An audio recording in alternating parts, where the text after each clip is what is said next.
ಮಾತಾಡ್ತಾ ಇರುವಾಗ ಒಂದು ಮಾತನ್ನು ಪ್ರಸ್ತಾಪ ಮಾಡಿದ್ರಿ. ಅಂದರೆ ನೀವು ಕಬ್ಜಾದಂಥ ದೊಡ್ಡ ಸಿನಿಮಾನ ಮಾಡಿದ್ರಿ, ಬಟ್ ನಾನು ಈಗಲೂ ಕೂಡ ಒಂದಿಷ್ಟು ಕಲಿಕೆಯಲ್ಲಿದ್ದೆ ಅನ್ನುವಂಥದ್ದು. ಆ ಕಲಿಕೆ ಯಾವ ಥರದ ಸಿನಿಮಾಗಾಗಿ? ಹಾಗಾದರೆ ಕನ್ನಡದಲ್ಲಿ ಈಗ ಕಬ್ಜಾನ ನಿಮ್ಮ ಕರಿಯರಲ್ಲಿ ನಿಮ್ಗೆ ಅನಿಸಿದಾಗೆ ದೊಡ್ಡ ಬಜೆಟ್ ಸಿನಿಮಾ ನಿಮ್ಮ ವೃತ್ತಿ ಬದುಕಲ್ಲಿ, ಈಗ ಅದನ್ನು ಮೀರಿಸಿ ಏನು ಮಾಡುವಂತಹ ಪ್ರಯತ್ನಗಳು ನಿಮ್ಮಲ್ಲಿದೆ, ಮತ್ತು ಈ ವರ್ಷದ ಪ್ಲ್ಯಾನ್ಸ್ ಏನು ಸರ್ ನಿಮ್ಮ ಡೈರೆಕ್ಷನ್ ವಿಚಾರವಾಗಿ? ಆ್ಯಕ್ಚುಲಿ ಇದು ಫಾದರ್ ಥೀಮ್ ವಿಡಿಯೋ ರಿಲೀಸು, ಆದರೂ ತಾವು ಕೇಳಿದ್ರಿ ಅಂತ ಹೇಳ್ತೀನಿ. ಅದು ಇನ್ನೊಂದು ಪ್ರೆಸ್ ಮೀಟಲ್ಲಿ ತುಂಬ ವಿಚಾರಗಳು ಮಾತಾಡ್ತಿದೆ, ಅದನ್ನು ಆದಷ್ಟು ಬೇಗನೆ ಅದನ್ನೆಲ್ಲ ಹಂಚ್ಕೋತೀನಿ. ಕಲಿಕೆ ಅಂತಂದರೆ ಸರ್ ಪ್ರತಿ ಸಿನಿಮಾಗೂ ಕಲಿಕೆನೇ. ಈಗ ತಾಜ್ ಮಹಲಿಂದ ಐ ಲವ್ ಯುವರೆಗೂ ಕಲಿತೆ, ಅದಾದಮೇಲೆ ಬೇರೆ ಇನ್ನೇನೋ ಮಾಡಬೇಕು ಅಂತ ಕಲಿತು ಮಾಡಿದೆ. ಈಗ ಇದಾದಮೇಲೆ ಇನ್ನೂ ಏನೋ ಮಾಡಬೇಕು ಅಂತ ಕಲಿತೇ ಮಾಡಬೇಕು ಸರ್ ಎಲ್ಲ. ಹಾಗಾಗಿ ನನಗೆ ಅನ್ನಿಸ್ತು, ಒಂದು ಕಬ್ಜಾ ಮಾಡಿದಾಗ ಅನ್ನಿಸ್ತು, ಖಂಡಿತ ಕಬ್ಜಾ ಕೆಲವರಿಗೆ ಇಷ್ಟ ಆಗಿರ್ಬೋದು, ಆಗದೇನೂ ಇರ್ಬೋದು. ಅವ್ರಿಗೆ ನಾನು ಮತ್ತೇನು ಮಾಡಬೇಕು, ಮತ್ತೇನು ಕಲಿತು ಕೊಡಬೇಕು ಅನ್ನೋದನ್ನು ಒಂದೊಂದು ಸ್ಟೆಪ್ಪು ಮೇಲೆ ಹೋಗಬೇಕು. ಹಾಗಾಗಿ ನಾನು ನನ್ನ ಭಾಳ ವರ್ಷಗಳದೊಂದು ಡ್ರೀಮ್ ಕಥೆ ಇದೆ ಸರ್. ನಾನು ಇಂಡಸ್ಟ್ರಿಗೆ ಬರಬೇಕಾದ್ರೆ ನನ್ನ ಚಿಕ್ಕಂದಿಂದ ನಾನು ಕೇಳಿದ್ದು ನೋಡಿದ್ದು ಒಂದು ಮೈಥಾಲಜಿ ಕತೆ. ಅದನ್ನು ನನ್ನ ಲೈಫಲ್ಲಿ ಅದು ಮಾಡಿದ್ರೆ ನನಗೆ ಮ್ಯಾಕ್ಸಿಮಮ್ ನನಗೆ ಸಾಕು ಅನ್ನೋಂಥದ್ದು ಒಂದು ಒಳ್ಳೆಯ ಕತೆ ನನ್ನ ತಲೆಯಲ್ಲಿದೆ. ಅದು ತುಂಬ ವರ್ಷಗಳಿಂದ ವರ್ಕ್ ಮಾಡಿದ್ದೀನಿ. ಅದಕ್ಕೆ ಸಾಕಷ್ಟು ಪ್ರಿಪ್ರೇಷನ್ ಬೇಕು ಮತ್ತು ಕಲಿಬೇಕು, ಟೆಕ್ನಿಕಲಿ ಅಪ್ಡೇಟ್ ಮಾಡ್ಕೋಬೇಕು, ಅಳವಡಿಸ್ಕೊಳ್ಬೇಕು. ಇವಾಗ ಎ ಬಂದಿದೆ, ಎಲ್ಲಿ ಎಲ್ಲರೂ ಹೇಳ್ತಾರೆ ಏನು ಎ ಅಂತಂತಾರೆ. ಅದು ನಮಗೆ ಎಷ್ಟು ಅಡ್ವಾಂಟೇಜು ಅಷ್ಟೇ ಡಿಸ್ಅಡ್ವಾಂಟೇಜು. ಒಂದೇ 4-5 ಸೆಕೆಂಡ್ಗಳ ಕಾಲ ಒಂದು ಫುಟೇಜ್ ಸಿಗ್ಬೋದು, ಬಟ್ ಅದನ್ನು ಇಟ್ಕೊಂಡು VFX ಇಟ್ಕೊಂಡು ನಾವು ಅದನ್ನು ಇಂಟಿಗ್ರೇಟ್ ಮಾಡಿ ಎಷ್ಟು ದೊಡ್ಡ ಸಿನಿಮಾ ಮಾಡ್ಬೋದು ಅನ್ನೋದು ಟೆಕ್ನಿಕಲಿ ತುಂಬ ಇದೆ.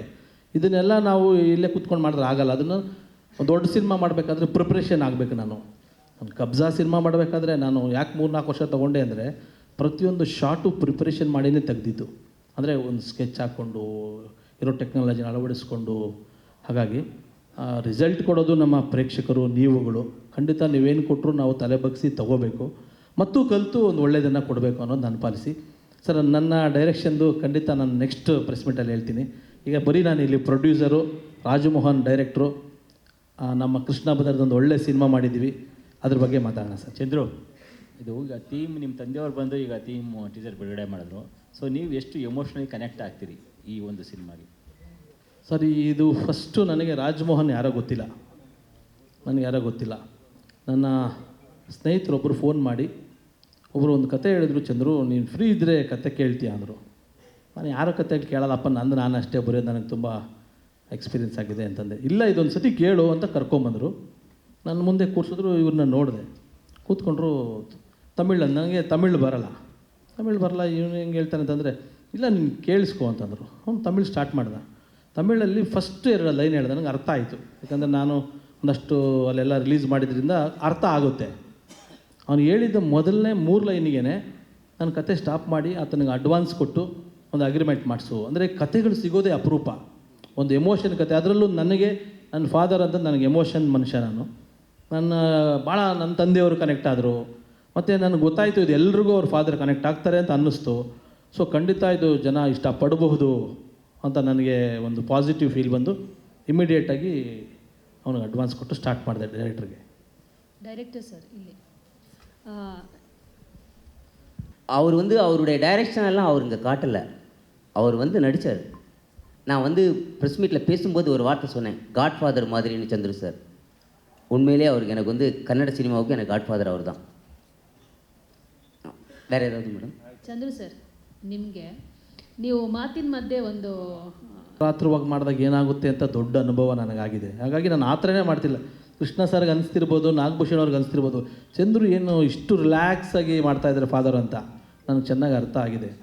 ನಾವು ಎಷ್ಟು ಬೇಗ ಬಂದ್ವಿ ಅನ್ನೋದಕ್ಕಿಂತ ಹೆಚ್ಚಿಗೆ ನಾವು ಹೇಗೆ ಬಂದ್ವಿ ಅನ್ನೋದೇ ಮುಖ್ಯ ಆಗುತ್ತೆ. ಅಂದರೆ ಪ್ಲ್ಯಾನ್ ಮಾಡಿಕೊಂಡು ರಿಲೀಸ್ ಡೇಟು, ಸಮಯ, ಸಂದರ್ಭ ಇವೆಲ್ಲವೂ ಕೌಂಟ್ ಆಗುತ್ತೆ ಅಂತ ನನಗೆ ಇದರಿಂದಿನ ಅನುಭವ ಇದೆ. ಹಾಗಾಗಿ ಶ್ರೀಕಾಂತ್ ಸರು ನಮ್ಮ ಶ್ರೀಕಾಂತ್ ಸರ್ ಹೇಳ್ತಾರೆ, ಚಂದ್ರು ಆರಾಮಾಗಿ ನೋಡಿಕೊಂಡು ಹಿಂದೆ ಮುಂದೆ ಸಿನಿಮಾಗಳು ಸಮಯ ನೋಡ್ಕೊಂಡು ಮಾಡಿ. ನಾನು ಬ್ರದರ್ಗೆ ಹೇಳಿದೆ, ಬ್ರದರ್ ಇಬ್ಬರು ಸಿನಿಮಾ ಮಾಡಿದ್ವಿ, ನಿಮ್ಮದು ಹಿಟ್ ಆಗುತ್ತೆ ನಮ್ಮದು ಹಿಟ್ ಆಗುತ್ತೆ, ಚೆನ್ನಾಗಿ ಮಾಡಿದ್ವಿ ಪ್ರೀತಿಯಿಂದ, ಇಬ್ಬರು ಪ್ಲ್ಯಾನ್ ಮಾಡ್ಕೊಂಡು ಬರೋಣ ಅಂದೆ. ಕೃಷ್ಣ ಬ್ರದರ್ ಹಾಗೆ ಆಯಿತು ಅಂತಂದರು. ಅದಕ್ಕೆ 26 ಅಂತ ಹಾಕಿದ್ದೀವಿ. ಫಸ್ಟ್ ಆಫ್ ಒಳಗಡೆ ಇಬ್ಬರು ಯಾವುದು ಅಂತ ಅನೌನ್ಸ್ ಮಾಡ್ತೀವಿ. ಕೃಷ್ಣ ಅವರೇ, ಕೃಷ್ಣ ಅವರೇ, ಸೊ ನಿಮಗೆ ಈ ಒಂದು ಸಿನಿಮಾ ಎಷ್ಟು ಕನೆಕ್ಟ್ ಆಗುತ್ತೆ? ಆ್ಯಸ್ ಎ ಫಾದರ್, ನಿಮ್ಮ ತಂದೆಯವರ ಸಪೋರ್ಟು ಮತ್ತು ಈ ಸಿನಿಮಾದಲ್ಲಿರುವಂಥ ಕಂಟೆಂಟು ಎಲ್ಲೋ ಒಂದು ಕಡೆ ತಂದೆ ಎಷ್ಟು ಮುಖ್ಯ ಅನ್ನೋದು ನಿಮ್ಗೆ ಅನಿಸುತ್ತೆ? ಅಲ್ಲ, ನಂದು ನಮ್ಮ ತಂದೆದು ಬೇರೆಯೇ ಕತೆ. ಅಂದರೆ ಆ ಎಮೋಷನ್ನು ಅಥವಾ ಒಂದು ಬಾಂಡಿಂಗ್ ಬೇರೆಯೇ ಇದೆ. ಈ ಫಿಲಮಲ್ಲಿರೋ ಪಾತ್ರಗಳದ್ದು ಕಂಪ್ಲೀಟ್ಲಿ ಬೇರೆ ಇದೆ. ಅಂದರೆ ಎಲ್ಲರದು ಒಂದು ತಂದೆ ಮಗ ಎಮೋಷನ್ ಅನ್ನೋದೇ ಇದ್ದೇ ಇರುತ್ತೆ. ಬಟ್ ಆ ಕನೆಕ್ಷನ್ನು ಅಥವಾ ಆ ಎನ್ವೈರ್ಮೆಂಟು ಅಥವಾ ಅವ್ರು ಹೆಂಗೆ ಬೆಳ್ಕೊಂಬಂದಿದ್ದಾರೆ ಆ ಪರಿಸ್ಥಿತಿಗಳು, ಸೊ ಇವೆಲ್ಲ ಡಿಫ್ರೆಂಟ್ ಬರ್ತಾ ಇರುತ್ತೆ. ಸೊ ಅದರಲ್ಲೇ ಒಂದೊಂದು ಬ್ಯೂಟಿಫುಲ್ ಕಥೆಗಳು ಹುಟ್ಟೋದು. ಸೊ ಒಬ್ಬೊಬ್ಬರು ಲೈಫಲ್ಲೂ ಒಬ್ಬರು ಪ್ರತಿಯೊಬ್ಬರು ತಂದೆ ಇಟ್ಕೊಂಡು ಒಂದು ಕತೆ ಮಾಡ್ಬೋದು. ಸೊ ಇದರಲ್ಲಿ ತುಂಬ ಯೂನೀಕ್ ಆಗಿದೆ ಈ ಪಾತ್ರದಲ್ಲಿ. ಆ ಥರದೊಂದು ಯೂನೀಕ್ ವಿಷಯ ಬರುತ್ತೆ. ಇನ್ಫ್ಯಾಕ್ಟ್ ನಂದು ನಮ್ಮ ತಂದೆದು ಒಂದು ಎಮೋಷನ್ ಇಟ್ಕೊಂಡೇ ಒಂದು ಕತೆ ಮಾಡಿದ್ದೆ ನಾನು. ಆಗ 2008-9 ಒಂದು ಕತೆ ಮಾಡಿದ್ದೆ. ಅದನ್ನು ನನ್ನ ಸಿದ್ಲಿಂಗಯ್ಯ ಅವ್ರಿಗೆ ಒಂದ್ಸಲಿ ನರೇಟ್ ಮಾಡಿದ್ದೆ, ಡೈರೆಕ್ಟರ್ ಇದ್ರಲ್ಲ. ಸೊ ಅವ್ರಿಗೆ ನರೇಟ್ ಮಾಡಿ ಅವರು ಫುಲ್ ಎಮೋಷ್ನಲ್ ಆಗಿಬಿಟ್ಟು ಅದನ್ನು ತುಂಬ ಚೆನ್ನಾಗಿದೆಪ್ಪ ಕತೆ ಇದು ಹಂಗೆ ಅಂತೆಲ್ಲ ಹೇಳಿದರು. ಆಗ ಅದನ್ನೇನು ಮಾಡಲಿಲ್ಲ. ಬಟ್ ಅಂದರೆ ಒಂದು ಇನ್ಸ್ಪಿರೇಷನ್ ಬೇಕಲ್ಲ, ನಮಗೂ ಒಂದು ಕತೆ ಬರೆಯೋಕ್ಕೆ ಬರುತ್ತೆ ಅನ್ನೋದೊಂದಕ್ಕೆ. ಸೊ ಅದಕ್ಕೆ ಒಂದು ಆ ಥರದೊಂದು ಮಾಡಿದ್ದೆ. ಸೊ ಆ ಥರದ್ದು ಪ್ರತಿಯೊಬ್ಬನ ಲೈಫಲ್ಲಿ ಅವ್ರ ತಂದೆ ಆಗ್ಬೋದು, ತಾಯಿ ಆಗ್ಬೋದು, ಒಂದು ಕತೆ ಹುಟ್ಟುತ್ತೆ. ಸೊ ಅದರಲ್ಲಿ ಇದು ವಿಶೇಷವಾದ ಕತೆ, ತುಂಬ ವಿಶೇಷವಾಗಿದ್ರೆ ಬೇರೆ ಥರ ಇದೆ, ತುಂಬ ಡಿಫ್ರೆಂಟ್ ಆಗಿರೋಂಥ ಒಂದು ಕತೆ ಇದು. ಆ ಕತೆಗೆ ಮತ್ತೆ ಜೀವ ಬರುತ್ತಾ? ಗೊತ್ತಿಲ್ಲ. ಅಂದರೆ ಆ ಯೋಚನೆಗಿಂತ ಸ್ವಲ್ಪ ಮುಂದಕ್ಕೆ ಬಂದುಬಿಟ್ಟಿದ್ದೀನಿ. ಸೊ ಗೊತ್ತಿಲ್ಲ, ನೋಡೋಣ. ಚಂದ್ರು ಸರ್, ಪ್ಯಾನ್ ಇಂಡಿಯಾ ಮಟ್ಟಕ್ಕೆ ತಗೊಂಡು ಹೋಗ್ತೀನಿ ಅಂತ ನೀವು ನಿರ್ಧಾರ ಮಾಡ್ಕೊಳ್ಳೋ ಕಾರಣ ಏನು, ಮತ್ತು ಎಷ್ಟೊಂದು ಚಾಲೆಂಜ್ ಇದೆ ಅಂತ ಈ ಕಥೆಯನ್ನು ಪ್ಯಾನ್ ಇಂಡಿಯಾ ತರೋವಂಥದ್ದು? ಸರ್ ಇಲ್ಲ, ಈ ಕತೆ ನಾನು ಪ್ಯಾನ್ ಇಂಡಿಯಾಗೆ ತೊಗೊಂಡು ಹೋಗ್ತಾ ಇಲ್ಲ. ನಾನು ಆಲ್ರೆಡಿ ಪ್ಯಾನ್ ಇಂಡಿಯಾಗೆ ಹೋಗಿದ್ದೀನಿ. ಕಬ್ಜಾ ಮಾಡಿದಾಗ 4,000 ಸ್ಕ್ರೀನ್ ಹಾಕಿದ್ದೀನಿ ಅಂದರೆ ನನ್ನ ಕಾಂಟ್ಯಾಕ್ಟ್ಸ್ ಹಂಗಿದೆ. ಈಗ ಆನಂದ್ ಪಂಡಿತ್ ಅವರು ಹಿಂದಿಲಿ ನನಗೆ ಚೆನ್ನಾಗಿದ್ದಾರೆ. ಸೊ ಎಲ್ಲದಕ್ಕೂ ನನಗೆ ಅಸೋಸಿಯೇಷನ್ ಆಗಿದ್ದಾರೆ. ನಾನು ಸಿನಿಮಾ ಕೊಟ್ಟರೆ ಸಾಕು, ನಾನು ಎಫರ್ಟ್ ಹಾಕೋ ಅವಶ್ಯಕತೆ ಇಲ್ಲ. ಅಂದರೆ ನಾನು ಅಷ್ಟು ದುಡ್ಡು ಹಾಕಿ ಕಬ್ಜಾ ಮಾಡಿದ್ರಿಂದ ಆ ಲೈನಪ್ಪಿಗೆ ನನಗೆ ಸಿಕ್ಕಿದೆ. ಈಗ ಅವರಿಗೆ ನಾನು ಈ ಸಿನಿಮಾ ಕೊಡ್ತೀನಿ. ಸೊ ಅವರು ಇನ್ವೆಸ್ಟ್ಮೆಂಟ್ ಆಗುತ್ತೆ, ಅವರು ರಿಲೀಸ್ ಮಾಡ್ತಾರೆ. ಸೊ ನಮ್ಮ ಕನ್ನಡದ ಚಿತ್ರಕ್ಕೆ ಅಲ್ಲಿಂದನೂ ಇನ್ಕಮ್ ಬರುತ್ತೆ. ತೆಲುಗಲ್ಲಿ ನಂಗೆ ಅಸೋಸಿಯೇಷನ್ ಇದ್ದಾರೆ, ಮಲಯಾಳಮಲ್ಲಿ ಅಸೋಸಿಯೇಷನ್ ಇದ್ದಾರೆ, ತಮಿಳಲ್ಲಿ ಅಸೋಸಿಯೇಷನ್ ಇದ್ದಾರೆ. ಇವರಿಗೆ ನಾನು ಸಿನಿಮಾ ರೆಡಿ ಮಾಡಿಕೊಟ್ರೆ ಸಾಕು. ಹಾಗಾಗಿ ಕತೆ, ಆಮೇಲೆ ಎಲ್ಲರಿಗೂ ಅಪ್ಪ ಇರ್ತಾರೆ. ನಮ್ಮ ಶ್ರೀಕಾಂತ್ ಸರ್ ಹೇಳ್ತಿದ್ದಾರೆ, ಕರೆಕ್ಟ್ ಅಲ್ವ? ಎಲ್ಲರಿಗೂ ಕನೆಕ್ಟ್ ಆಗುತ್ತೆ ಸರ್. ಕಂಟೆಂಟ್ ಸಿನಿಮಾ ಇದು. ಕಂಟೆಂಟ್ ಸಿನಿಮಾ ಪ್ಯಾನ್ ಇಂಡಿಯಾ ಆಗಬಾರ್ದು ಅಂತಿಲ್ಲ. ಒಂದು ಕನ್ನಡದ ಕಂಟೆಂಟು ಪ್ಯಾನ್ ಇಂಡಿಯಾಗೆ ವರ್ಕೌಟ್ ಆಗುತ್ತೆ. ಮತ್ತು ನನಗೆ ಕಾಂಟ್ಯಾಕ್ಟ್ಸ್ ಇದೆ, ನಾನು ಅದನ್ನು ಆ ರೇಂಜಿಗೆ ರಿಲೀಸ್ ಮಾಡ್ತೀನಿ. ಚಂದ್ರು ಸರ್, ಇಲ್ಲಿ ಲಕ್ಷ್ಮೀನಾರಾಯಣ್ ಸರ್, ಚಾರ್ಮಿನಾರು ಮತ್ತು ತಾಜ್ ಮಹಲ್ ಸಿನಿಮಾಗಳ ನಂತರ ನಿಮ್ಮ ಸಿನಿಮಾಗಳಲ್ಲಿ ತುಂಬ ಎಮೋಷ್ನಲಿ ಜಾಸ್ತಿ ಡೀಪಾಗಿ ಮಾಡಿರ್ತಕ್ಕಂಥ ಕತೆ ಇದೆ ಅನಿಸುತ್ತೆ. ಸೊ ಆ ನಿಟ್ಟಿನಲ್ಲಿ ಆ ಸಿನಿಮಾಗಳ ಸಾಲಿನಲ್ಲಿ ಇದು ನಿಲ್ಲುತ್ತಾ ಮುಂದಿನ ದಿನಗಳಲ್ಲಿ ರಿಲೀಸ್ ಆದಮೇಲೆ? ಸರ್, ತಾಜ್ ಮಹಲು ನನಗೆ ಗೊತ್ತಿಲ್ಲ, ಅದು ಆಗಿದ್ದು ಮಾಡಿದೆ ಎಫರ್ಟ್ ಹಾಕಿ ಆನೆಸ್ಟಿಯಾಗಿ. ಅದು ತಾಜ್ ಮಹಲ್ ನೀವುಗಳೆಲ್ಲ ಇಷ್ಟಪಟ್ಟರೆ, ಜನ ಇಷ್ಟಪಟ್ಟರೆ ಆಯಿತು. ಚಾರ್ಮಿನಾರು ಹಂಗೆ, ಅದನ್ನು ಅಷ್ಟೇ ಮಾಡಿದೆ, ಅದು ಆಯಿತು. ಅದು ನಾನೇನೋ ಹಿಟ್ ಮಾಡಿದೆ ಅಂತಲ್ಲ, ಎಲ್ಲರಿಗೂ ಇಷ್ಟ ಆಯಿತು, ಹಿಟ್ಟಾಯಿತು, ನನಗೆ ಹೆಸರಾಯಿತು. ಫಾದರು ಕತೆ ಕೇಳಿ ಇಷ್ಟಪಟ್ಟಿದ್ದೀನಿ, ಮಾಡಿದ್ದೀನಿ. ರಾಜಮೋಹನ್ ಕನ್ನಡಕ್ಕೆ ಡೆಬ್ಯೂ, ಈಗ ಅವರ ಹಣೆ ಬರ, ನಾವು ಮಾಡೋ ರಿಲೀಸ್ ಪರಿಸ್ಥಿತಿ ನಮ್ಮೆಲ್ಲರಿಗೂ ಇಷ್ಟ ಆಗಿದೆ. ಫಸ್ಟು ಅಡುಗೆ ಮಾಡೋರಿಗೆ ರುಚಿ ಚೆನ್ನಾಗಿರಬೇಕು. ನಾವೆಲ್ಲರೂ ಒಂದು ಟ್ರ್ಯಾಕಲ್ಲಿದ್ದೀವಿ, ಖುಷಿ ಪಟ್ಟಿದ್ದೀವಿ. ಆಗ ನೀವು ಒಂದು ಎಮೋಷನ್ ಥೀಮ್ ನೋಡಿದ್ರಿ, ಅದೆಲ್ಲ ನಿಮಗೂ ಇಷ್ಟ ಆಗಿದೆ ಅನ್ಕೋತೀನಿ. ಮಿಕ್ಕಿದ್ದು ಪ್ರೇಕ್ಷಕ ಪ್ರಭುಗಳು ಅಣ್ಣವ್ರು ಹೇಳಿದಾಗೆ, ಮಿಕ್ಕಿದ್ದು ದೇವರು ಸ್ವಲ್ಪ ಕಾಪಾಡಿದ್ರೆ ನಂದು ಇನ್ನೂ 4 ಸಿನಿಮಾ ಲೈನಾಗಿ ನಿಂತಿದೆ, 4 ಡೈರೆಕ್ಟರ್ಗಳು. ಅದು ಬೇಗ ಮುಗಿಸೋ ಜವಾಬ್ದಾರಿ ಇದೆ. ಚಂದ್ರು ಸರ್ ಅವರು ಅಷ್ಟೇ ಇಂಡಸ್ಟ್ರಿಯಲ್ಲಿ ಸಾಕಷ್ಟು ಏರಿಳಿತಗಳನ್ನು ಕಂಡುಕೊಂಡು ನಂತರ ಈಗ ಒಂದು ನೆಲೆ ಕಂಡುಕೊಂಡಿದ್ದಾರೆ, ಒಬ್ಬ ನಿರ್ದೇಶಕರಾಗಿ, ಟೆಕ್ನಿಷಿಯನ್ ಆಗಿ, ಪ್ರೊಡ್ಯೂಸರ್ ಆಗಿ ಕೂಡ. ಸೊ ಈ ನಿಟ್ಟಿನಲ್ಲಿ ನಮ್ಮ ಕನ್ನಡ ಇಂಡಸ್ಟ್ರಿಯಲ್ಲಿ ಈ ವರ್ಷ ಆಲ್ಮೋಸ್ಟ್ ಅಲ್ಲಿ 250+ ಸಿನಿಮಾಗಳು ಬಂದಿದೆ. ಬಟ್ ಹಿಟ್ಟು ಅಂತ ಬಂದಿದ್ದು 2-3 ಸಿನಿಮಾಗಳು ಬಿಟ್ಟರೆ ಸಕ್ಸಸ್ ರೇಟು 99% ಇಲ್ಲ, ಜಸ್ಟ್ 1 or 2% ಅಷ್ಟೇ ಇದೆ. ಆ ನಿಟ್ಟಿನಲ್ಲಿ ನಮ್ಮಲ್ಲಿ ಏನೆಲ್ಲ ಬದಲಾವಣೆಗಳಾಗಬೇಕು ಅನಿಸುತ್ತೆ ಸರ್, ಒಬ್ಬ ಸೀನಿಯರ್ ಟೆಕ್ನಿಷಿಯನ್ ಆಗಿ ನಿಮಗೆ? ಎಲ್ಲರೂ ಆನ್ಸರ್ ಮಾಡಿ, ಮೂವರೂ ಆನ್ಸರ್ ಮಾಡಿ ಸರ್. ಇದು ಬದಲಾವಣೆಗಳು ಖಂಡಿತ ಆಗೋದಿದೆ. ಅದು ಕೆಲವು ಹೇಳಬೇಕು ಅನಿಸುತ್ತೆ, ಹೇಳೋಕ್ಕಾಗಲ್ಲ. ಹೇಳಿದ್ರೆ ಶೂಟೌಟ್ ಆಗುತ್ತೆ. ಏನಂದರೆ ಸರ್, ಈ ಬದಲಾದ ಕಾಲಘಟ್ಟದಲ್ಲಿ ಮೊದಲು ತಾಜ್ ಮಹಲ್ ಮಾಡಿದೆ, ಸಿನಿಮಾ ತಾಜ್ ಮಹಲ್ ಮಾಡಿದೆ ಸರ್. ನಮ್ಮ ವಾಸು ಸರು, ಜಗಣ್ಣ, ನೀವುಗಳು ನೋಡಿದ್ರೆ ಎಷ್ಟು ರೆಸ್ಪೆಕ್ಟ್ಫುಲ್ಲಾಗಿ ಬರ್ತಿದ್ವಿ, ಹೆಂಗೆ ಖುಷಿಯಾಗಿ ಬರ್ತಿದ್ವಿ. ನೀವುಗಳು ಹಂಗೆ ನಿಂತು ಕಂಟೆಂಟ್ ಬಂದಾಗ ಎದ್ದು ನಿಂತು ಬೆಳೆಸ್ಬಿಟ್ರಿ. ನೀವು ಆರ್ ಚಂದ್ರು ಆದರು, ಕಬ್ಜಾ ಮಾಡೋದು 100 ಕೊಟ್ಟಿದ್ದು ಎಲ್ಲ ನೀವುಗಳು ಸಪೋರ್ಟ್ ಕೊಟ್ರಿ. ಇವತ್ತು ಕಾಲಘಟ್ಟ ಬದಲಾಗಿದೆ. ಸೊ ಈ ಕಾಲಘಟ್ಟದಲ್ಲಿ ಇವತ್ತು ಜೆನ್ಜಿ ರಿಪೋರ್ಟರ್ಗಳು ಬಂದಿದ್ದಾರೆ. ಸೊ ಅವರುಗಳು ಕೂಡ ಸ್ವಲ್ಪ ಎಮೋಷನ್ ಇಟ್ಕೊಂಡು ಅವರುಗಳು ಕೂಡ ನಂತರ ಅಥವಾ ರಾಜಮೋಹನ್ ಥರದವ್ರನ್ನ ಅವರು ಬೆಳೆಸಿಬಿಟ್ರೆ ನೆಕ್ಸ್ಟ್ ಇನ್ನೊಂದು ಲೆವೆಲ್ಗೆ ಹೋಗುತ್ತೆ. ಅವರಲ್ಲಿ ಕೈ ಮುಗಿದು ಕೇಳ್ಕೊತೀನಿ, ಹೇಳಿದ್ರೆ ತಪ್ಪಾಗಿ ಅರ್ಥ ಮಾಡ್ಕೊಳ್ತಾರೆ ಅನ್ನೋ ಗೊತ್ತಿಲ್ಲ ನನಗೆ. ನಾನು ಯಾವಾಗ ನನ್ನ ಪ್ರೆಸ್ ಮೀಟಲ್ಲಿ ಹೇಳೋಣ ಅಂದ್ಕೊಂಡೆ, ನೀವು ಕೇಳಿಬಿಟ್ರಿ. ಎಲ್ಲರೂ ಸರ್ ಇವತ್ತಿನ ಮೆಂಟಾಲಿಟಿ ಬದಲಾಗಿ ಕನ್ನಡ ಇಂಡಸ್ಟ್ರಿ ಅಂತ ಸಿನಿಮಾ ನೋಡಬೇಕು. ಒಂದು ಶಾರ್ಟ್ ತೆಗೆಯೋದು ಒಬ್ಬ ತಾಯಿ ಇರ್ತಾಳಲ್ಲ ಸರ್, ಮಗುನ ಇರ್ತಾಳಲ್ಲ, ತಾಯಿಗೆ ಗೊತ್ತು. ಒಂದು ಸಿನಿಮಾ ಹಿಟ್ಟು ಫ್ಲಾಪು ಅನ್ನೋದು ಈಸಿ, ಆದರೆ ಒಂದು ಶಾರ್ಟ್ ತೆಗೆಯೋದಕ್ಕೆ ಆ ಡೈರೆಕ್ಟ್ರು, ಆ ಪ್ರೊಡ್ಯೂಸರು, ಅವ್ರ ಹಿಂದಿನ ಎಫರ್ಟ್ಗಳು, ಮನೆ ಮಠಗಳು, ಇವನ ದಿನಗಳು ಎಲ್ಲ ಹೋಗಿರ್ತದೆ. ಹಂಗಾಗಿ ಇರಲಿ, ಪ್ರೇಕ್ಷಕರು ಅವರು ಕಮೆಂಟ್ ಹಾಕಲಿ, ಅವ್ರದ್ದೇನು ಅಭಿರುಚಿಗಳೆಲ್ಲರೂ ಹೇಳಿ, ನಾನು ತಪ್ಪು ಅಂತ ಹೇಳಲ್ಲ. ಬಟ್ ನಿಮ್ಮ ಕೈಯಲ್ಲೂ ಇದೆ. ಆ ಹಿರಿಯ ಪತ್ರಕರ್ತರಿಗೆ ಹೇಗೆ ನಮ್ಮಗಳನ್ನೆಲ್ಲ ಬೆಳೆಸ್ಕೊಂಬಂದರೋ, ಇವತ್ತು ನಿಮ್ಮಗಳ ಕೈಯಲ್ಲೂ ಇದೆ.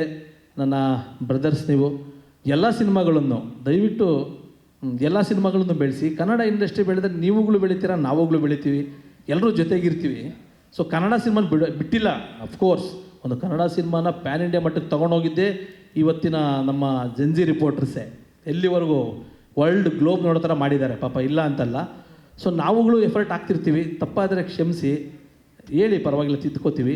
ಬಟ್ ಕನ್ನಡ ಸಿನಿಮಾನ ಕೈ ಬಿಡಬೇಡಿ. ಯಾವತ್ತೂ ಕನ್ನಡ ಸಿನಿಮಾ ತೊಗೊಂಡೋಗಿ, ಯಾಕೆ ಅಂದರೆ ನಾವು ನಿಮ್ಮ ಜೊತೆಗೇ ಇರ್ತೀವಿ.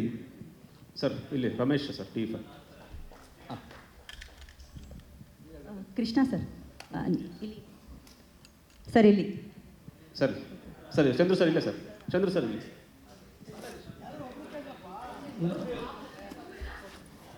ಲಕ್ಷ್ಮಿಯವರೇ, ಒಂದೇ, ನಮ್ಮಲ್ಲಿ ಶ್ರದ್ಧೆ ಇಟ್ಟು ಸಿನಿಮಾ ಮಾಡಬೇಕು. ಕನ್ನಡ ಪ್ರೇಕ್ಷಕರಲ್ಲಿ ಕನ್ನಡದ ಬಗ್ಗೆ ಅಭಿಮಾನ ಜಾಸ್ತಿ ಆಗಬೇಕು ನನ್ನ ಪ್ರಕಾರ. ಈಗ ನೋಡಿ, ಟಾಲಿವುಡ್ಡು, ತಮಿಳ್ನಾಡಲ್ಲಿ ಹೆಂಗೆ ಸಿನಿಮಾನ ನೋಡಿ ಪ್ರೋತ್ಸಾಹ ಮಾಡ್ತಾರೋ, ಅದೇ ರೀತಿ ನಮ್ಮ ಕನ್ನಡದ ಪ್ರೇಕ್ಷಕರು ಅವರಲ್ಲೂ ಸ್ವಲ್ಪ ಕನ್ನಡ ಅಭಿಮಾನ ಜಾಸ್ತಿಯಾಗಿ ನಾವು ಶ್ರದ್ಧೆಯಿಂದ ಒಳ್ಳೆ ಸಿನಿಮಾ ಕೊಟ್ಟರೆ ಎಲ್ಲ ಚೇಂಜ್ ಆಗುತ್ತೆ. ಎಲ್ಲಿ ಸರ್ ಅಭಿಮಾನ ಎಲ್ಲಿದೆ ಸರ್? ಈಗ ನೋಡಿ, ಏಕರೂಪ ಟಿಕೆಟ್ ನೀತಿ ದರ ಮಾಡಬೇಕು ಅಂತ ಸರ್ಕಾರ ಮಾಡುತ್ತೆ, ಅದನ್ನು ಪ್ರಶ್ನಿಸಿ ಮಲ್ಟಿಪ್ಲೆಕ್ಸ್ಗಳ ಜೊತೆ ಕೈ ಜೋಡಿಸಿ ಎಗೈನ್ ಕೋರ್ಟ್ಗೆ ಹೋಗ್ತಾರೆ ನಮ್ಮವರೇನೆ.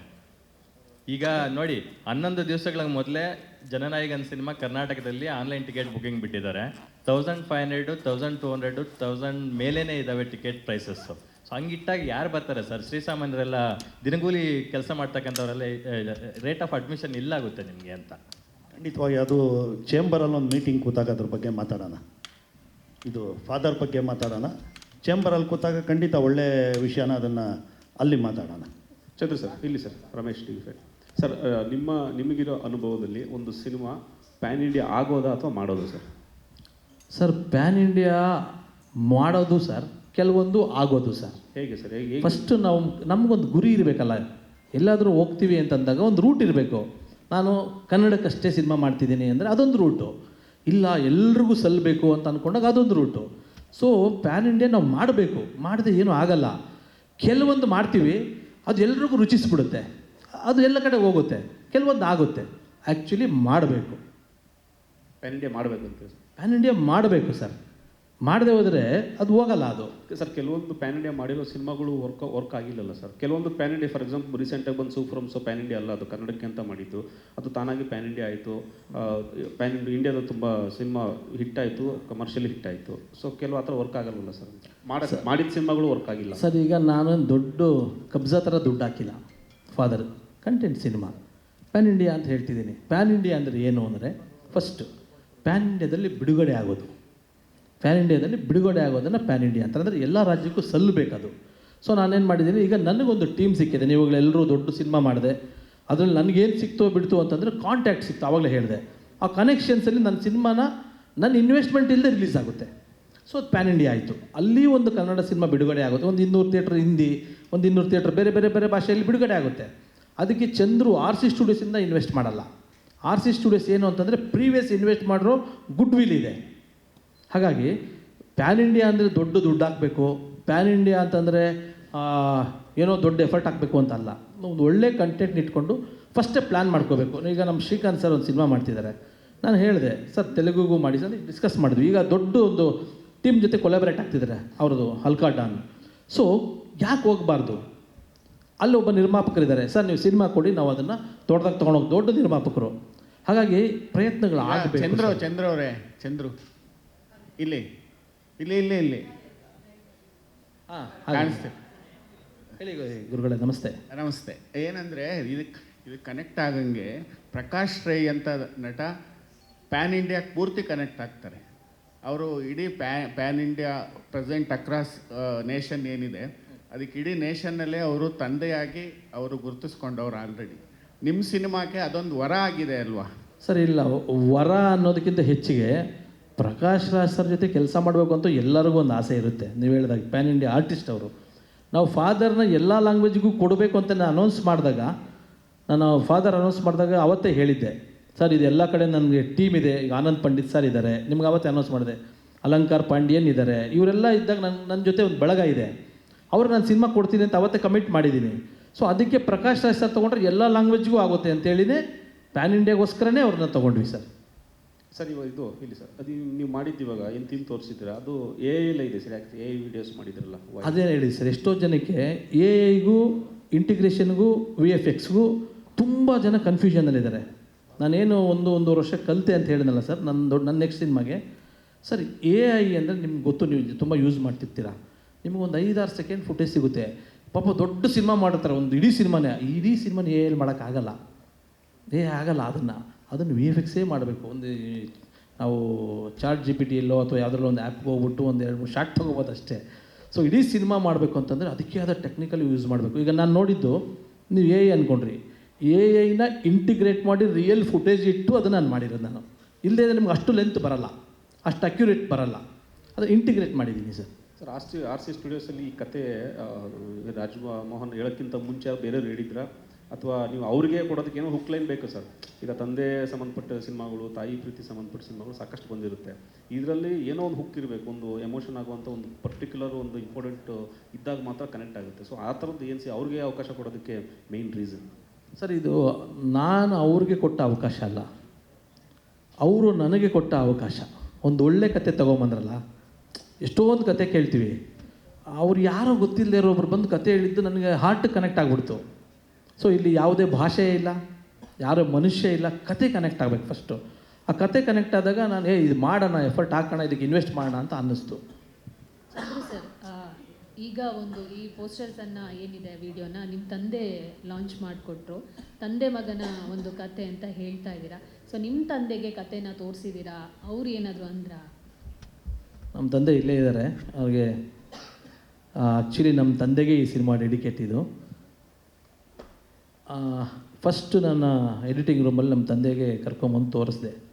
ಫಸ್ಟ್ ಈ ಪಿಕ್ಚರ್ ರಿಲೀಸ್ ಮಾಡಪ್ಪ, ನೀನು ಫಸ್ಟ್ ಮಾಡು, ನಿನಗೆಲ್ಲ ಇದು ಸರಿ ಹೋಗ್ಬಿಡ್ತದೆ, ತಂದೆ ಆಶೀರ್ವಾದ ಇರುತ್ತಲ್ವ, ನೀನು ತುಂಬ ಒಳ್ಳೆ ದುಡ್ಡು ಬಂದುಬಿಡ್ತದೆ, ಇದು ಹಿಂಗಿರ್ಬೇಕು ನಿನ್ನ ಪಿಕ್ಚರ್ಗಳು, ಹಿಂಗೆ ನಿನ್ನ ಪಿಕ್ಚರ್ಗಳು ಇಷ್ಟಪಡೋದು. ನಮ್ಮ ತಂದೆ ಸಿನಿಮಾ ನೋಡಿ ಫಸ್ಟ್ ಹೇಳಿದ್ದು, ಈ ಥರ ಇರಬೇಕಂತೆ. ಫಾದರ್ ನೋಡ್ಬಿಟ್ಟು ನಿನ್ನ ಪಿಕ್ಚರ್ಗಳು ಹಿಂಗಿರ್ಬೇಕಪ್ಪ ಅಂದರು. ಸೊ ನಮ್ಮ ತಂದೆ ಬ್ಲೆಸ್ಸಿಂಗ್ಸ್ ಫಸ್ಟ್ ಸಿಕ್ಕಿದೆ. ಕೃಷ್ಣ ಸರ್, ನನ್ನ ಪ್ರಶ್ನೆ ನಿಮಗೆ ಇಲ್ಲಿ ಸರ್, ಇಲ್ಲಿ. ಸೊ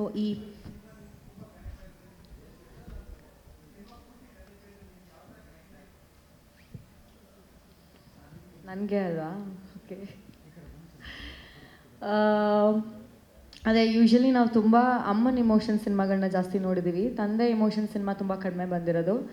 ಆ್ಯಂಡ್ ಸರ್ ಹೇಳ್ದಂಗೆ ಎಷ್ಟೊಂದು ಸ್ಟೋರೀಸಲ್ಲಿ ಎಷ್ಟೊಂದು ಜನ ಪರಿಸ್ಥಿತಿಗಳು, ಅವ್ರಿರುವಂತಹ ರೀತಿಗಳು ಬೇರೆ ಇರುತ್ತೆ. ಆ್ಯಂಡ್ ಫಾದರ್ ಡೆಫಿನೆಟ್ಲಿ ಕೃಷ್ಣ ಅವರು ಇವಾಗ ಸ್ಪೀಚ್ ಕೊಡಬೇಕಾದ್ರೆ ಹೇಳಿದ್ರು, ಎಂಡಿಂಗಲ್ಲಿ ನನಗಿದು ಮಾಡೋಕ್ಕಾಗತ್ತಾ ಅಂತ ಅನಿಸ್ತು, ಆಗುತ್ತಾ ಅಂತ ನನಗೆ ಅನಿಸ್ತಿತ್ತು ಅಂದ್ರಲ್ಲ, ನನಗೂ ಹಾಗೆ ಅನಿಸಿದ್ದು. ಅಂದರೆ ಎಂಡಿಂಗ್ ಎಷ್ಟು ಚೆನ್ನಾಗಿದೆ ಅಂದರೆ, ಎಷ್ಟು ಡಿಬೇಟಬಲ್ ಆಗಿದೆ ಅಂತ ಅಂದರೆ, ನನಗೂ ಈ ಸಿನಿಮಾ ತೊಗೊಳೋದಕ್ಕೆ one of the main reason climax ಆಗಿತ್ತು.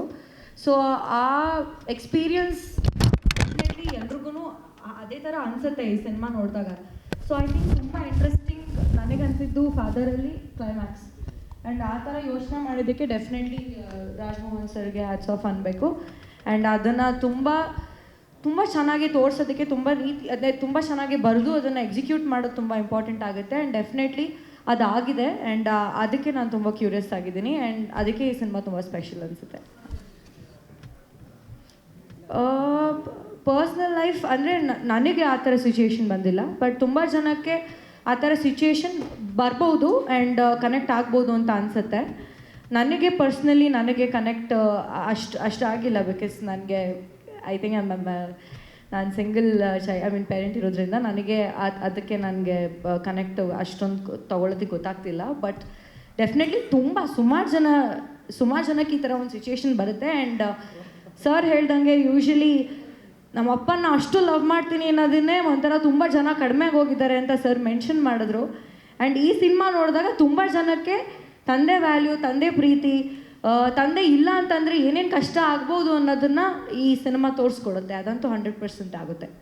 ಕೃಷ್ಣ ಸರ್, ನನ್ನ ಪ್ರಶ್ನೆ ನಿಮಗೆ ಇಲ್ಲಿ ಸರ್ ಒಂದು ಭಾವನಾತ್ಮಕ ಸ್ಪರ್ಶ ಕಾಣಿಸುತ್ತೆ. ಸೊ ಈ ಪಾತ್ರ ವ್ಯಕ್ತಿಗತವಾಗಿ ನಿಮಗೆ ಯಾವ ಮಟ್ಟಿಗೆ ಬದಲಿಸ್ತು ಅಂತ?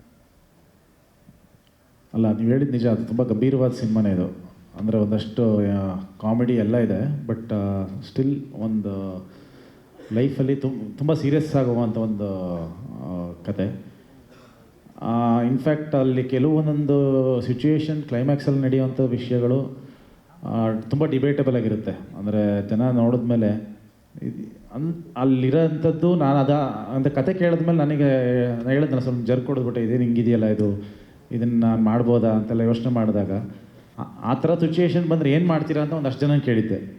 ಸೊ ಅವರೆಲ್ಲ ಕೇಳಿದಾಗ ಅಲ್ಲಿಂದ ಬಂದಂಥ ಒಂದಷ್ಟು ಉತ್ತರಗಳನ್ನ ಕೇಳ್ಕೊಂಡಾಗ ಆಮೇಲೆ ಇಲ್ಲ ಇದು ಮಾಡೋಣ ಅಂತ ಡಿಸೈಡ್ ಮಾಡಿದ್ದು ಒಂದು.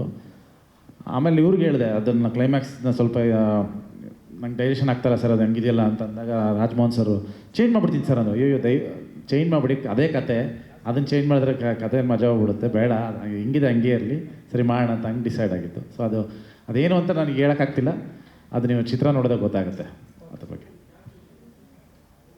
ಸಿನಿಮಾ ಮುಗಿದಿದೆ, ಫುಲ್ ಕಂಪ್ಲೀಟ್ ಆಗಿ ರಿರೆಕಾರ್ಡಿಂಗು ಕಂಪ್ಲೀಟ್ ಆಗಿದೆ. ಡಾರ್ಲಿಂಗ್, ಹಾಂ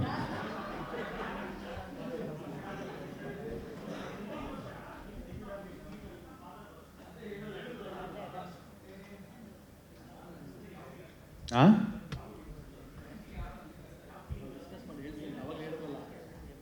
ಯಾವುದು?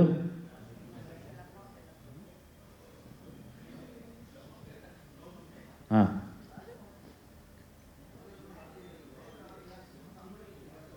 ಯಾಕಂದರೆ ಇಬ್ಬರದು ಕೆಲಸ ಒಂದೇ ರೇಂಜಲ್ಲಿದೆ, ಆಲ್ಮೋಸ್ಟ್ ಒಂದೇ.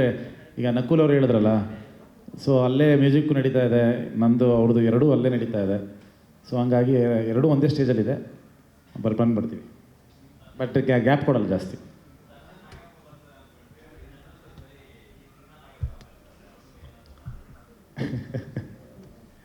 ನಮ್ಮ ತಂದೆ ನಾನು ಆ್ಯಕ್ಚುಲಿ ಸರ್ಪ್ರೈಸ್ ಇದೆ ಅಂತ ಹೇಳಿದ್ರೆ ನಾನು ಮೋಸ್ಟ್ಲಿ ನಮ್ಮ ಅಪ್ಪನ ಕರೆದುಬಿಟ್ಟಿದ್ದಾರೆ ಅಂತ ಅಂದ್ಕೊಂಡೆ. ಇಲ್ಲ, ಮೈಸೂರಲ್ಲಿದ್ದಾರೆ. சொல்லுங்கள் sir.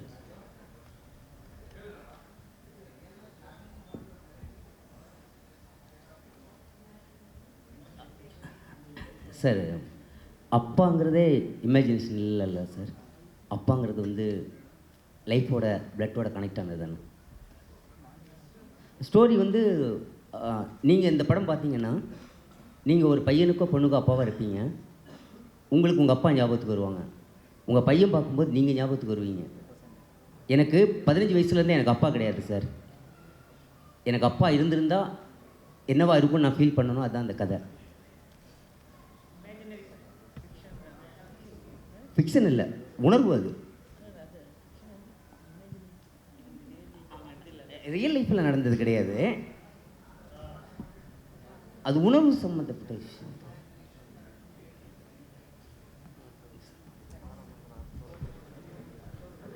Okay, thank you so much. ಇದೀಗ ಒಂದು ನಿಮಿಷ ಸರ್.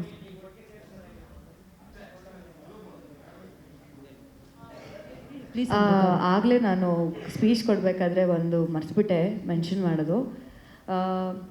ಸರ್ ಇಷ್ಟು ಪ್ರೊಡಕ್ಷನ್ ಮಾಡ್ತಿದ್ದಾರೆ, ಸಿನಿಮಾ ಮಾಡ್ತಿದ್ದಾರೆ ಅಂತಂದರೆ ಅವ್ರದ್ದು ಬಿಗ್ಗೆಸ್ಟ್ ಸ್ಟ್ರೆಂತು ಯಮುನಾ ಮೇಡಮ್. ಅವ್ರು ಕಾಣಿಸ್ತಾ ಇಲ್ಲ, ಕೂತಿದ್ದಾರೆ. ಮ್ಯಾಮ್ ಪ್ಲೀಸ್ ಒಂದು ಸ್ವಲ್ಪ ಎದ್ದೇಳ್ತೀರಾ?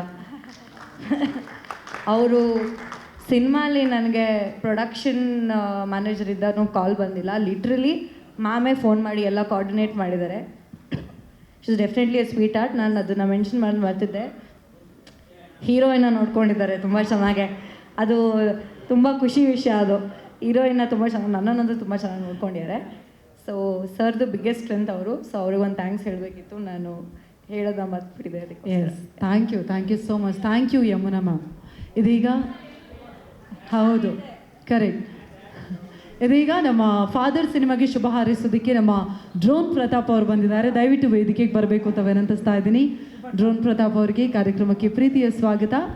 Father cinema wishes drone. ಎಲ್ರಿಗೂ ನಮಸ್ಕಾರ. ವೇದಿಕೆ ಮೇಲಿರುವ ಎಲ್ರಿಗೂ ಕೂಡ ನಮಸ್ಕಾರ. ಯಾರೇ ಬಂದಿದ್ದೀರಾ ಮೀಡಿಯಾ ಮಿತ್ರರು, ಅದೇ ರೀತಿ ಚಂದ್ರು ಸರ್ಗೆ ಸ್ಪೆಷಲ್ ಥ್ಯಾಂಕ್ಸ್ ನನ್ನ ಇನ್ವೈಟ್ ಮಾಡೋದಕ್ಕೆ. ನಂದು ಚಂದ್ರು ಸರ್ದು ಒಂದು ಬಾಂಧವ್ಯ ಬೆಳೆದಿದ್ದು ಇತ್ತೀಚೆಗೆ. ನಾನು ಚೈನಾದಲ್ಲಿದ್ದೆ. ನನ್ನ ವೀಡಿಯೋಸ್ ಎಲ್ಲ ನೋಡಿಬಿಟ್ಟು ನಂಗೊಂದು ಡ್ರೋನ್ ಬೇಕು ಅಂತ ಚಂದ್ರು ಸರು ನನಗೆ ಅಲ್ಲೇ ವಿಡಿಯೋ ಕಾಲ್ ಮಾಡಿ ಅಪ್ರಿಷಿಯೇಟ್ ಕೂಡ ಮಾಡಿದ್ರು ನನಗೆ. ದಾಳಿಂಬೆ ಬೆಳೀತಾರಂತೆ ಚಂದ್ರು ಸರು ಅವರ ತೋಟದಲ್ಲಿ. ಸೊ ನಂಗೆ ಒಂದಷ್ಟು ಅಡ್ವಾನ್ಸ್ ಕೂಡ ಮಾಡಿದ್ದಾರೆ Chandru sir. Thank you for that sir. So ಮುಖ್ಯವಾಗಿ ಹೇಳ್ಬೇಕಂದ್ರೆ ನಾವೆಲ್ಲ ಚಿಕ್ಕವರಿದ್ದಾಗ ಅಂದರೆ ಶಾಲಾ ದಿವಸಗಳಲ್ಲಿ ಅವ್ರ ಮೂವಿ ಆದಂಥ ತಾಜ್ ಮಹಲ್ ನಮಗೆ ಮನಸ್ಸಿಗೆ ಮುಟ್ಟಿದಂಥ ಸಿನಿಮಾ ಅದು. ಅದ್ಭುತವಾಗಿ ತೆಗೆದಿದ್ದಾರೆ. ಅದ್ಭುತವಾಗಿ ಅದನ್ನು ಒಂದು ಹಳ್ಳಿಗಾಡಿಂದ ಬಂದಂಥ ಯುವಕ ಹೇಗೆ ಬಂದು ಒಂದು ಕಾಲೇಜಲ್ಲಿ ವಿದ್ಯಾಭ್ಯಾಸನ ಕಲಿತು ಮುಂದಿನ ದಿವಸಗಳಲ್ಲಿ ಬೆಳೀತಾನೆ ಅನ್ನೋ ಒಂದು ಇಚ್ಛೆನ ತೋರಿಸಿದ್ದಾರೆ ಅದರಲ್ಲಿ. ತುಂಬ ಚೆನ್ನಾಗಿ ಮಾಡಿದ್ದಾರೆ. ಕನ್ನಡದಲ್ಲೇ ತೆಲುಗುಲು ಕೂಡ ಅವಾರ್ಡ್ ತೊಗೊಂಡಿದ್ದೀರಿ ಅಂತ ನನಗನ್ಸುತ್ತಲ್ವ ಸರ್ ನೀವು? ಹೌದು, ತೆಲುಗುಲು ಒಂದು ಅವಾರ್ಡ್ ಎಲ್ಲ ತೊಗೊಂಡಿದ್ದಾರೆ. ರಾಜ್ಯ ಪ್ರಶಸ್ತಿ ಗೆದ್ದಿರುವಂಥ ನಿರ್ದೇಶಕರು. ಖುಷಿ ಆಯಿತು ಇಲ್ಲಿ ಬಂದವ್ರನ್ನ ಭೇಟಿ ಮಾಡಿದ್ದು. ಕಬ್ಜಾಲೆಲ್ಲ ಅವ್ರದ್ದು ನಮಾಮಿ ನಮಾಮಿ ಸಾಂಗ್ ಎಲ್ಲ ಒಂದು ಬಾಲಿವುಡ್ ಲೆವೆಲ್ಗೆಲ್ಲ ಡೈರೆಕ್ಷನ್ ಮಾಡಿ ತೆಗೆದಿರುವಂಥ ಮೂವಿ. ಸಂಜಯ್ ಲೀಲಾ ಬನ್ಸಾಲಿ ಮೂವಿಲಿ ಹೇಗೆ ಅವರು ಹೆಣ್ಮಕ್ಳನ್ನ ಪೋರ್ಟ್ರೇ ಮಾಡಿ ಒಂದು ನೆಕ್ಸ್ಟ್ ಲೆವೆಲಲ್ಲಿ ತೋರಿಸ್ತಾರೆ, ಅದೇ ರೀತಿ ಆ ಮೂವಿ ಎಲ್ಲ ನೋಡಿದಾಗ ನಮಗೆ ಆ ಕಬ್ಜಾ ಮೂವಿಲಿ ಅವ್ರು ತೆಗೆದಿರುವಂಥ ಸಾಂಗು ಅದೇ ಒಂದು ಫೀಲಿಂಗ್ ಕೊಡುತ್ತೆ ನಮಗೂ ಕೂಡ ಸರ್. ಮುಖ್ಯವಾಗಿ ಚಂದ್ರು ಸರ್ ಬಗ್ಗೆ ಹೇಳಬೇಕಂದ್ರೆ ಇನ್ನೂ ಹೋಗ್ತಾನೆ ಹೋಗುತ್ತೆ. ನಿನ್ನೆಲ್ಲ ಭೇಟಿ ಮಾಡಿ ಒಂದಷ್ಟು ಮಾತುಕತೆ ಕೂಡ ಮಾಡಿದ್ವಿ. ನನಗೊಂದು ಸ್ಟೋರಿ ಹೇಳಿದ್ರು ಚಂದ್ರು ಸರು ನಿನ್ನೆ. ಸರ್ ಹೇಳ್ಬೋದಾ ಸರ್? ಸರ್ ಹೇಳಿ ಸ್ವಲ್ಪ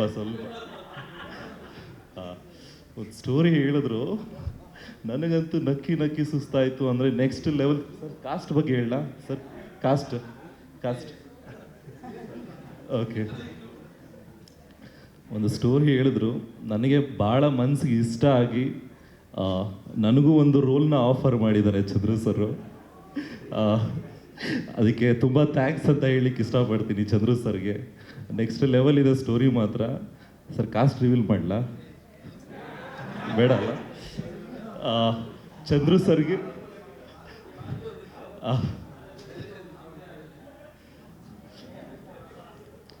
ಆದರೆ ಮುಖ್ಯವಾಗಿ ಫಾದರ್ ಬಗ್ಗೆ ಹೇಳಬೇಕಂದ್ರೆ ಅವ್ರ ತಂದೆನೂ ಕೂಡ ಒಬ್ಬ ರೈತಾಪಿ ಕುಟುಂಬದಿಂದ ಬೆಳೆದು ಬಂದಿರೋರು ರಾಮಯ್ಯ ಅವರು.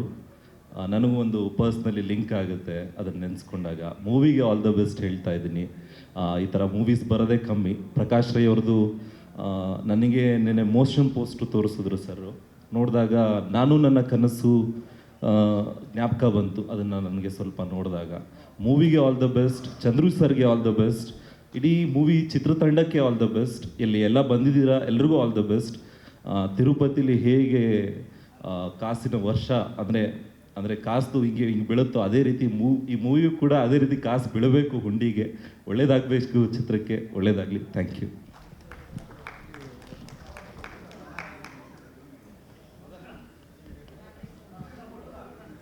Thank you so much. Manjunath Hegde sir ದಯವಿಟ್ಟು ಜಾಯಿನ್ ಆಗಬೇಕು for the group photo. Kinal sir ದಯವಿಟ್ಟು ಬರಬೇಕು ಪ್ಲೀಸ್. ಮಂಜು ಸರ್ ಬನ್ನಿ ಪ್ಲೀಸ್ ಬನ್ನಿ.